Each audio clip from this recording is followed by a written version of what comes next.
అందరికీ జై తెలంగాణ.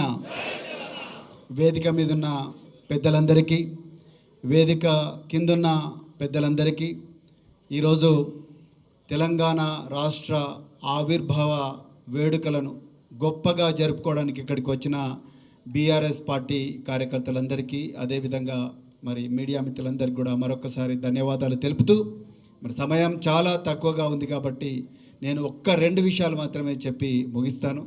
మొట్టమొదటిది, ఇంత గొప్ప రాష్ట్రం కేసీఆర్ గారి ఆలోచన విధానం మేరకు ఈరోజు దేశంలో గొప్ప రాష్ట్రంగా అవతరించిన తెలంగాణ రాష్ట్రం వెనక లక్షలాది మంది త్యాగం ఉంది, వేలాది మంది అమరవీరుల త్యాగం ఉన్నది. దయచేసి మనమందరం కూడా ఈ త్యాగాన్ని గుర్తు చేసుకోవాలి.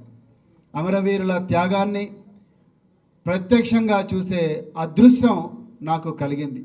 నేను ఉస్మానియా యూనివర్సిటీలో స్పెషల్ ఆఫీసర్గా ఉద్యమం మలిదశలో ఉన్నప్పుడు సిరిపురం యాదయ్య త్యాగం, వేణుగోపాలరెడ్డి త్యాగం, ఇషాంత్ రెడ్డి త్యాగం, మరెందరో అమరవీరుల త్యాగాలను చూడడం, ఆ త్యాగాలు జరిగినప్పుడు ఇక్కడ వేదిక మీద కూర్చున్న పెద్దలు హరీష్ రావు గారు, మరెందరో నాయకులు అక్కడికి వచ్చి మరి ఆ విద్యార్థుల శవాలను మోసిన ఏదైతే ఉందో ఆ పోరాటానికి నేను ప్రత్యక్ష సాక్షిని.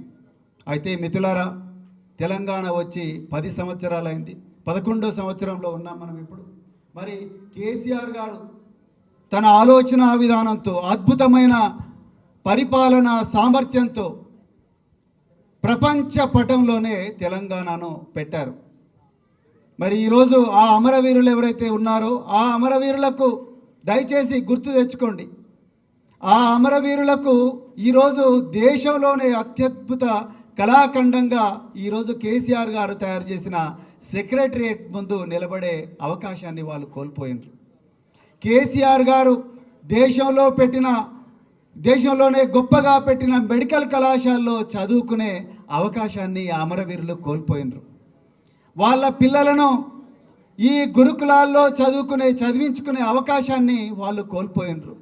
ప్రపంచంలోనే అత్యంత గొప్ప ఇరిగేషన్ ప్రాజెక్టుగా పేరొందిన కాళేశ్వరాన్ని చూసే అవకాశం వాళ్ళు కోల్పోయినరు. ఆ నీళ్లు పారిన నీళ్ళలో మొలకెత్తిన విత్తనాలను తినే అదృష్టాన్ని ఆ అమరవీరులు కోల్పోయినరు. ఆ గొప్ప అదృష్టాన్ని మనందరికి ఇచ్చిందన్న విషయం మనందరం కూడా గుర్తుపెట్టుకోవాలి. ఇక రెండవది, చివరి పాయింట్ నేను ఒక్కటే చెప్తున్నప్పుడు పెద్దలు వినోద్ కుమార్ గారు చెప్పారు, నేను మళ్ళొక్కసారి రిపీట్ చేస్తున్నా. ఈరోజు అంత గొప్పగా పోరాడి సాధించుకున్న తెలంగాణను ఈరోజు కాంగ్రెస్ ద్రోహులు ఈరోజు మళ్ళీ తాకట్టు పెట్టే ప్రయత్నం చేస్తున్నారు. అంతర్జాతీయ విపణిలో, దేశ విపణిలో తెలంగాణ తల్లి అంగాంగాన్ని తాకట్టు పెట్టే కుట్రను ఇలా కాంగ్రెసు ఇక్కడ కేంద్రంలో బీజేపీ చేస్తూ ఉన్నది.